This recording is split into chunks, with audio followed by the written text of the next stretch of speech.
Welcome, Chiefs Kingdom. Thanks for tuning in to this Red Kingdom Media production, bringing you raw, authentic Chiefs coverage. Make sure to like and subscribe to stay up to date on your team. Now sit back and enjoy the show.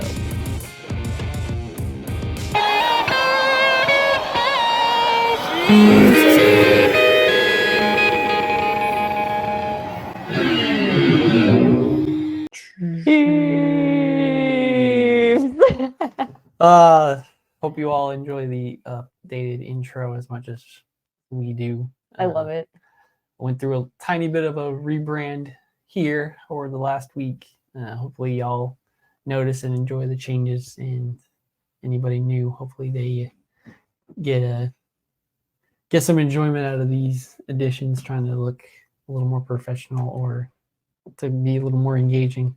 So Always trying to re-up and one up what we were previously doing. So that's right. So all that to stomp over my introduction. Welcome to the Home of the Chiefs podcast, where the Chiefs are our homes.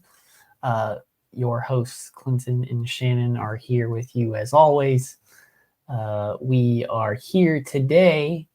I'm going to run down today's topics for you.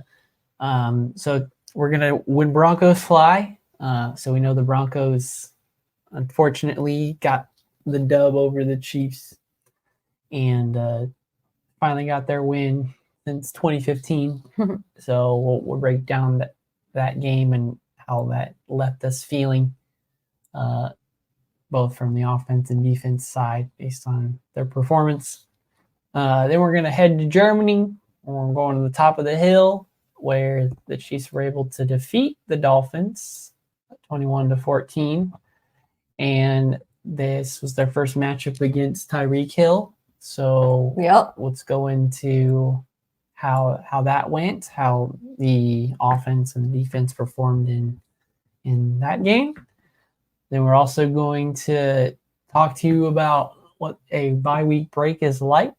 So what do you do when your team is on a break, and just kind of the thoughts and activities that happen when you're waiting around, don't have anything to talk about that week. And then finally, we got the New Heights matchup all right now. We got the Kelce Bowl rematch here on Monday night. I'm so excited. That's going to be a doozy of a game, and that's where we're going to conclude this episode and give you our brief expectations of the game going forward. So all that being said, let's go ahead and get the crappy thing out of the way first and rip the Band-Aid off. Yeah. Since since I made a point that I didn't want to come on here and make poopy content over being upset, because, I mean, to be frank, that Broncos game was atrocious. The bright spots was the defense made some stops and huge plays, but the fact that the offense put them in such terrible positions with their turnovers and their mistakes and such, it gave the Chiefs defense too large of a hurdle to jump. Yeah. So all that being said, the Chiefs lost to the Broncos 24-9, leaving Broncos fans very confident all of a sudden towards how the rest of their season's going to go. I'm not saying that they're going to end up bad or it's like magically good or nothing like that. I'm not trying to make projections or anything.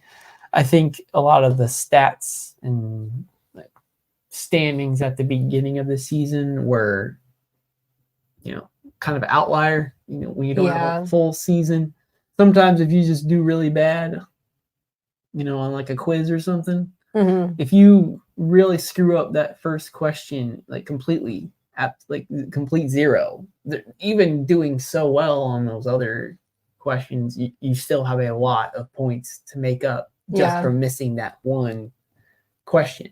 Yep. So maybe that's kind of what we're seeing is the Denver Broncos defense looked not so well on stats, and then arguably had one of their best offensive performances against the Chiefs.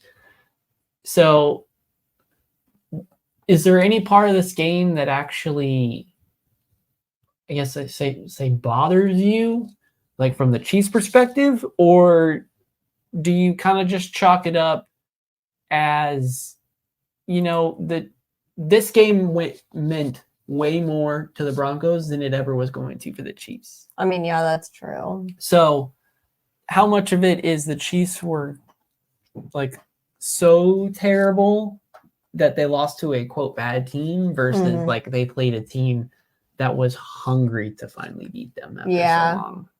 Yeah. I think it was a little bit of both. I think it's probably more of the Broncos really just wanted to beat us and show us like, oh man, we can actually do that. And we really didn't care. And obviously Mahomes didn't care that game because he was sick and he was just like, let's get through it. Like he was just like not himself, and he was just making mistakes outright, and you can't do that. And also it kind of stresses me out that like so many guys were dropping passes, and we've seen that too, like in the beginning of the season with guys dropping passes, and Kelce is really the only one that's like solid all the time.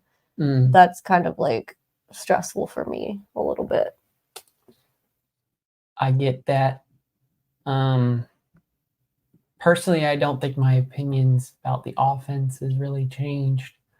I think we're due for like the offensive mistakes. I think if it ultimately isn't fixed after this bye week that we've just sat through, and after this Monday night matchup we'll get into later, then I think it's something you have to expect going forward throughout. Like you can't say, well, the Chiefs have to play perfect to win. It's like, let's be realistic now. They're going to play this way. Do you think they're going to win? Like, who has to step up to win?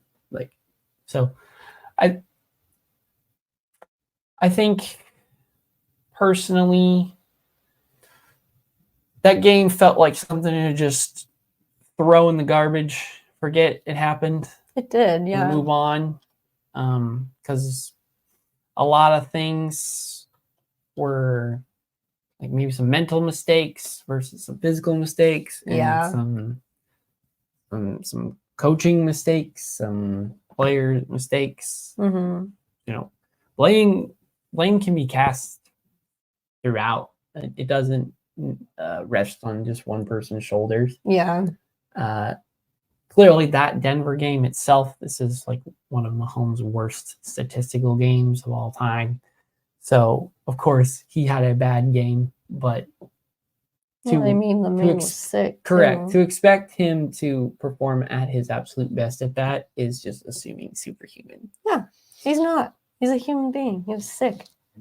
You know how you're sick, you just flop around and not want to do anything. So that's, and the fact that he got on a plane and played in a game and was not feeling good the night before.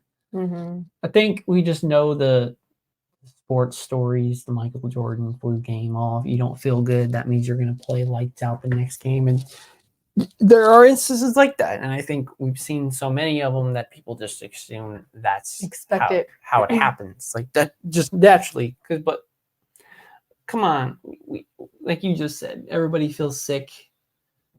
Just doing 20 minutes of exercise while you're sick feels like you're going to pass out throughout it. So let alone training and practicing for a football game and then being out in the recently snowed Denver air. So the cold area gets you. I think this game is just something to wipe away. It had to be a segment in this episode to mark it and move on. But like none of us really wanted to go into discuss anything. You had some really good defensive plays. You had some turnovers. You had some key sacks. And we'll get into the next game that features much of those same things. But I think, it it's just a game to move on from. Yeah. It's a loss. At the end of the season, the Chiefs are going to have a loss total, and it's probably not going to be as many losses as people assume. And when they go to track where those losses came from, it's going to be like one of those games that's like, really, they lost to that team. Exactly. Just like last year. Yeah. They lose to a team that only wins 4 games all season, and one of them's against the Chiefs. Yep. They go to overtime against a team that only gets there's a second total win all season. The NFL is weird like that. And they'll have like outliers. And I've always been that mindset that like you have to be at your best every time, because somebody at their best can eventually beat you. It doesn't matter how great you are. Somebody at their best when you're not at yours can still capitalize on that. Yep. Yeah. I agree. All right. We're going to move on now to the better game of the past transpired games for this episode. Top of the hill. Obviously, a knock at Mr. Tyreek Hill himself, the Cheetah man. Clown Mount Cheetah. So this is the first time we got to see Cheetah in a new uniform. I mean, I didn't really feel any type of ways about it. Did you? I thought it was cool that he went up to Andy Reid and kind of said, like, you said, he like tapped on the shoulder, said hi. Poking him in the gut. Yeah. Hey. You can like tell, they don't have bad blood. Yeah, like Tyreek talks some types of ways online, but I think it's just to get numbers and everything like that. Because like if he speaks from the heart about his feelings towards like any players or like front office or coaching staff, I don't think Tyreek really has any bad things to say about anybody. No. He acts like if money was fixable, he would have never left here, and maybe that's the case. But maybe he just likes to be warm. He's lived in Miami throughout his career while being in Kansas City already, so you let him stay where he's already living. Yeah. So sometimes you can't convince other people of changing their mind about where they want to be and what priorities to address. Yeah. So like Miami's not my choice to live, but it doesn't mean that it's not somebody else's choice. Like he might want to live there. Like. Yep. So that's all you'll get for any Tyreek Hill talk. And we don't got any big time opinions or anything about it. He's happy. He's clearly balling out. He didn't in this game. He did not perform. I'm surprised. Well in this game, but he'd been setting records already for the first half of the season, and maybe he's still set to do that against more opposing defenses. We'll see how the Dolphins look the rest of the season. That definitely looks like a potential playoff matchup again later in January. So we'll see how that'll be cool. See if that happens again. So the Chiefs, as stated, the Chiefs defeated the Miami Dolphins 21-14. If you recall, that the game started with the Chiefs moving methodically down the field, scoring with a Rashee Rice. Oh my gosh, that was so exciting. And then essentially the whole game minus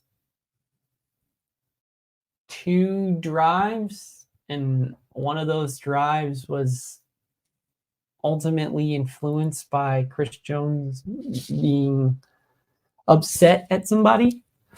But I think that the Chiefs defense did spectacular against their opponents this game. It was meant to be a shootout in the fullest extent of the word. It was supposed to be a 50-point game back and forth. But the Chiefs defense came to play. We didn't let them score. They scored twice. Well, yeah, we let them score, but we didn't let them score enough. When it counted. When it counted, yeah. Yeah, the ending, I kept thinking, where's the other shoe drop? And it never inevitably happened. These words are hard. Say that 5 times fast. But besides like one drive where Miami figured it out, and Chris Jones losing his mind and letting the Dolphins kick instead of kicking a field goal, get fresh set of downs and get closer and score their second touchdown. This felt like a game that the Chiefs defense felt they never were worried. Like they had a game plan. True. And it seemed like after the game, a lot of the quotes that were asked, like, did Miami do anything unexpected? Basically, is what a bunch of players were asked. And they're like, nope, they were exactly what I expected. And they did that. Right. So maybe Miami didn't do enough adjusting, or the Chiefs defensive staff is really good at picking up tendencies. And true. Like they were on it. Because the ways that they were going to win that game was if Tua got pressured, which they got sacked and got hits, and not even just he actually got hit or he got sacked. He threw a couple balls over the heads of guys. Yeah. Tyreek Hill almost got a couple catches, but then just out of reach of him. Mm-hmm. Maybe if that's not L'Jarius Sneed and Trent McDuffie on the other side of Tyreek Hill, maybe Tyreek Hill does a little better. Yeah. Or maybe if it's not Chris Jones and George Karlaftis rushing Tua, maybe they feel a little better about their chances and they can take more shots down the field. Mm-hmm. But it seemed like the defense was taking away everything Miami wanted to do, and Miami just couldn't adjust. Yeah, exactly. We kind of did the same thing to Miami that Denver did to us. A little bit. How so? Like we were forcing them to not like throw the ball, and when they did throw the ball, we had like the pressure on them, like you said. That's basically what Denver did to us, and we had the defense played very aggressive. Mm-hmm. The Dolphins liked to play in space, and the defense, especially the secondary, was not allowing a lot of extra space. Yeah, Sneed would get an extra, couple seconds on Tyreek to push him and get him feeling it. And that adjustment made Tyreek Hill flux and not catch a pass. Not like hit the target that he wanted to hit. Right. So defense is balling out like crazy. There's this feeling that the offense needs to score again, but we saw the offense start to stall like we've seen several weeks in a row before this. This is one of the worst offensive performance games, if you ask me, because there's not a receiver over 40 yards. Oh, wow. Travis Kelce had 14 yards the entire game. If you say Travis Kelce has 3 catches and 15 yards, they are losing by 20, and the Chiefs win this game by a touchdown. Yeah, that's crazy. So it's clear that the offense can and does work when they have the spreading out of targets. You guys, you get Noah Gray gets a catch. Yeah. Blake Bell over here gets a catch. Jerick McKinnon, you get a handoff over here. Rasheed Rice, you get a slant over here. Mm-hmm. Sky Moore gets something over. Like, just keep mixing up those targets, and I think that's good in principle, but I think it's had sort of a detrimental effect where there isn't this reliability or trust factor in one spot with one player doing the exact thing expected. Yeah. So we're going to talk about that here in a couple minutes about some of those bye week adjustments. But I think this was another game that would cause concern for the offense. And it's a question of, like, how can it be in such struggles? Like, you felt like they have the pieces, and they've had these same pieces for a while, that they should be able to cook up some sort of recipe with the guys they got. But it seems like they're just trying to make some sort of substitute 1-to-1, and it don't have the same taste. Mm-hmm. That's right. That's true. So I'm not sure what, like, ultimately the plan is for everything. like offensively, but they really need that. Andy really needs to look in the mirror and look at his depth chart and realize who he's got and circle the guys who we have faith, trust who are in, solid, and like get to them. Yeah. So any more thoughts you want to do about the Germany game? No, I think you hit the nail on the head with that one. That they just need to be more cohesive and more solid. They need to find the players that can be that. Okay. Because we're already sort of moving into that discussion because when you're on a bye week, this is what you get to do. When you're on this bye week, and we know Andy Reid is a god after a bye week, he supposedly never loses. Well, we're going to talk about his tough matchup right after this conversation.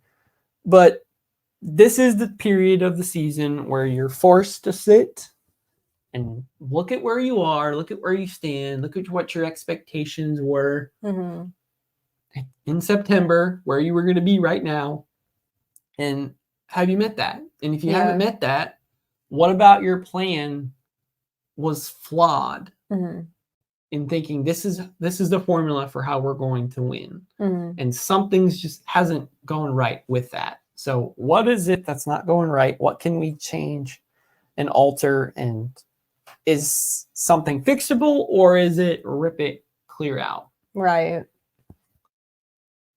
So, so that being said, the Chiefs, this was their time. We've heard from Andy Reid today as a recording, yesterday when everybody else is hearing this, that injuries are no injuries. That's good. Besides the people that are on injury reserve and they're not actually on the team anyway. Nick Bolton, get well soon. But nobody else on the active roster has injury designation to them. That's good. So besides beginning of the season, before Travis got taken out. Yeah.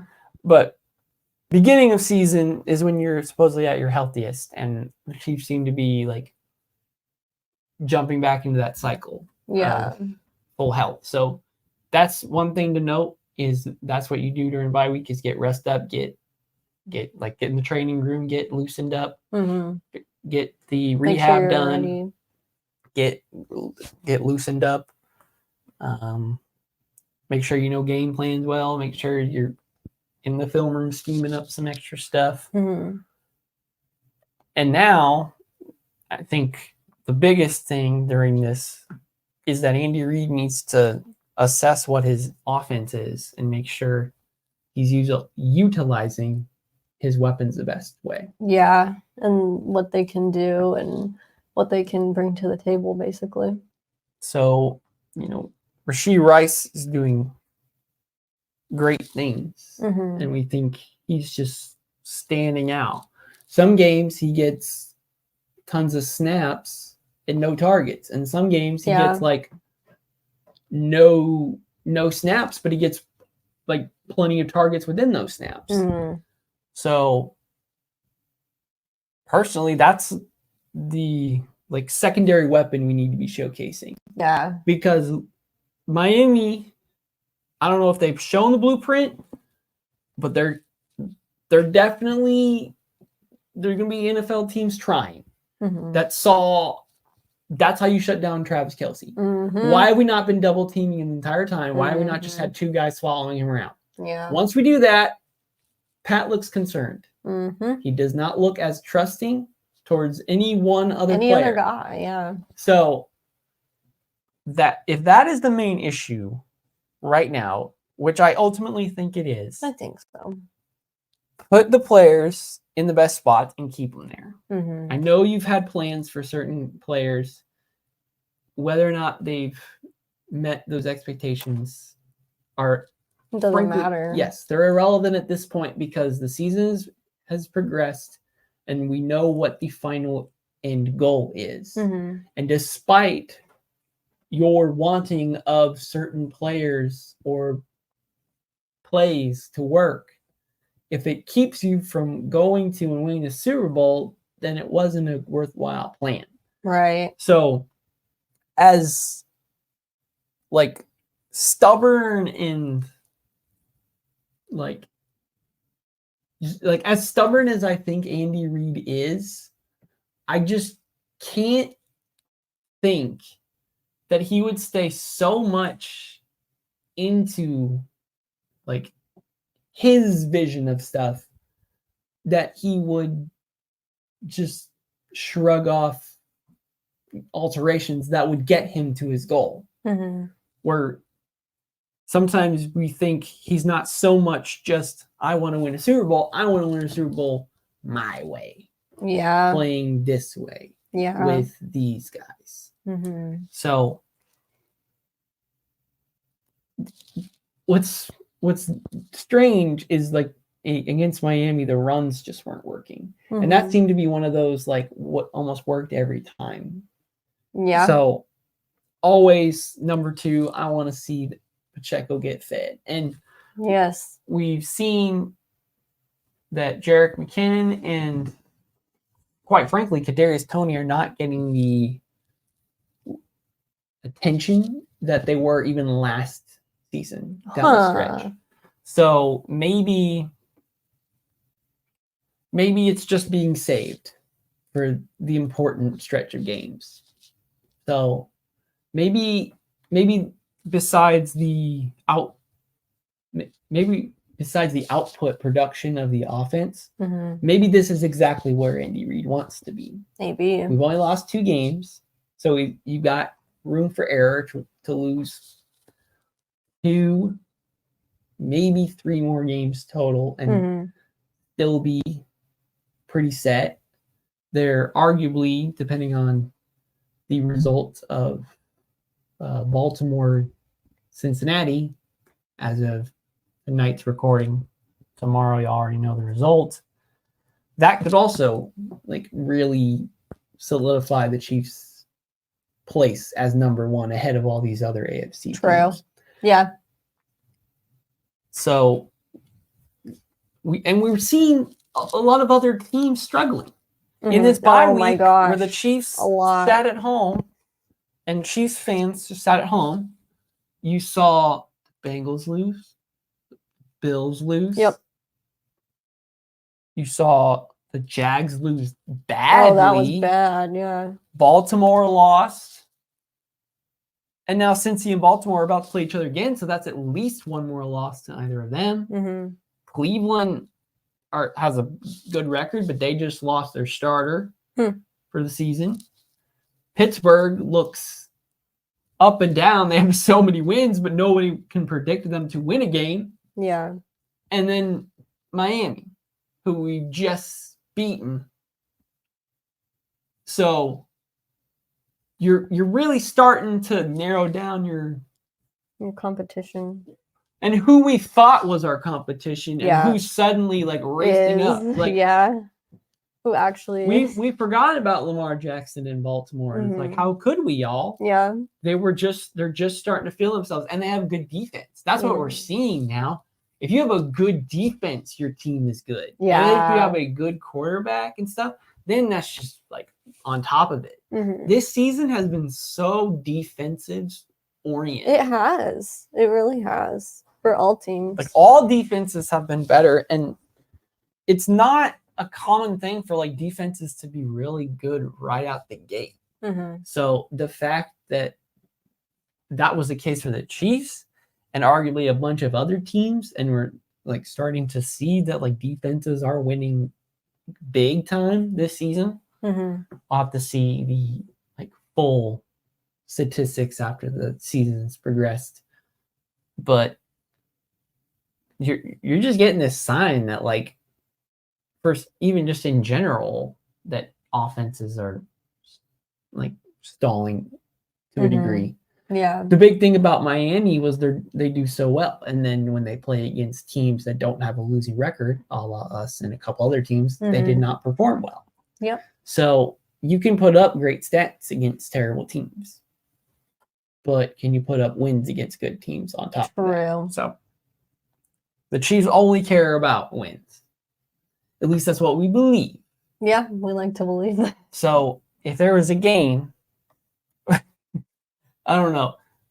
Part of me thinks there's no way that this would ever work. But like a magical gnome just pops up to Andy and he's like, all right, you're going to win every game going forward if you hand the ball off every single time. Just hand the ball off every single time. Pat Mahomes has 0 passes. If you do that, you will win every single game. You are the coach for Andy Reid. Yeah, that's true. And he still wouldn't do it. He's like, I'll take my chances throwing the ball still. I think I can still win despite the guarantee win you give me. So stubborn. I really hope it's not like that. I hope not. Like, sometimes a part of ego is to admit when you're wrong. Yeah. And like, or like grow from it. admit that, like, okay, my original plan hasn't worked. I thought that I could expect this much out of somebody or something, and I can't. So now my expectations have been adjusted accordingly. Instead of like staying like clutched on to that initial, this is how I've prophesized it to be at the beginning. Yeah, exactly. Okay, so all right now. It is the Super Bowl 57 rematch, Kelce Bowl 2, Kelce Bowl 3, arguably.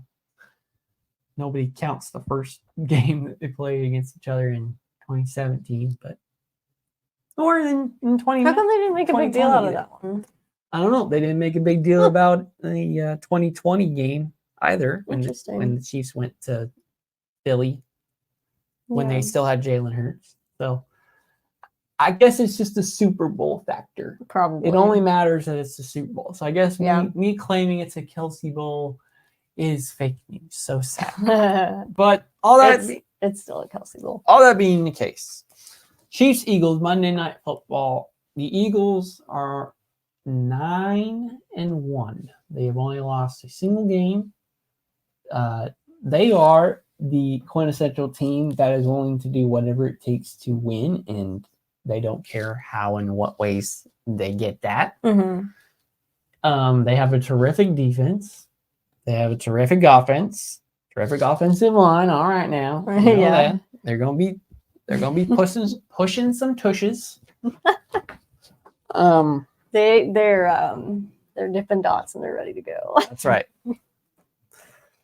This is gonna be a challenge. I think with everything I've seen, I'm still very apprehensive about this Chiefs team against this particular Eagles team. I think this is a team that's hungry.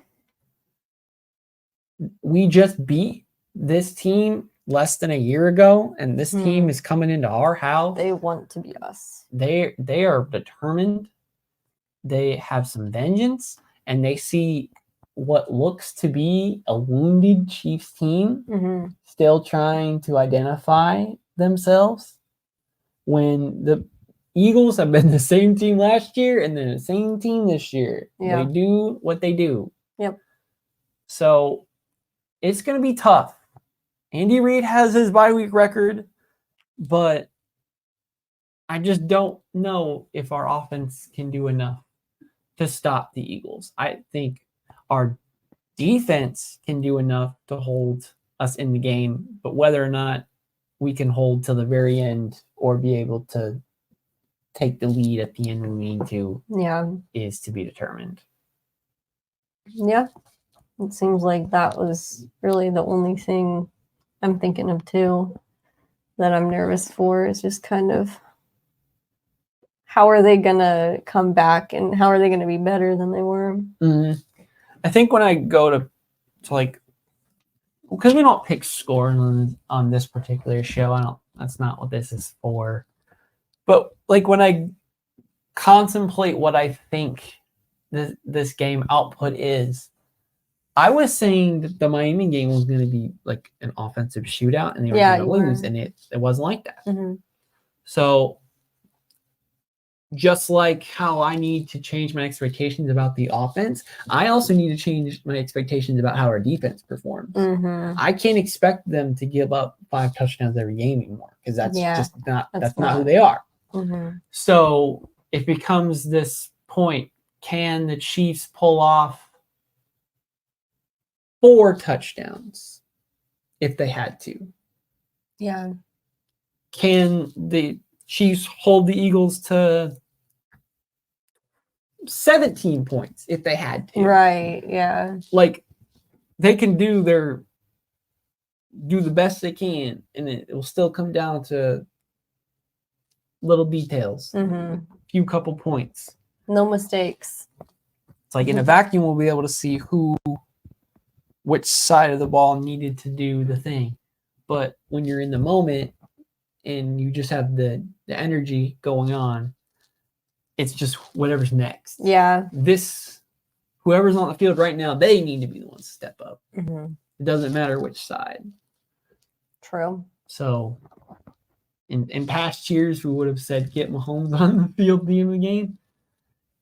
Now we're almost more like feeling more confident when it's the defense. Exactly. Yeah. That's what I'm thinking. It will come down to whether the Chiefs start this game losing.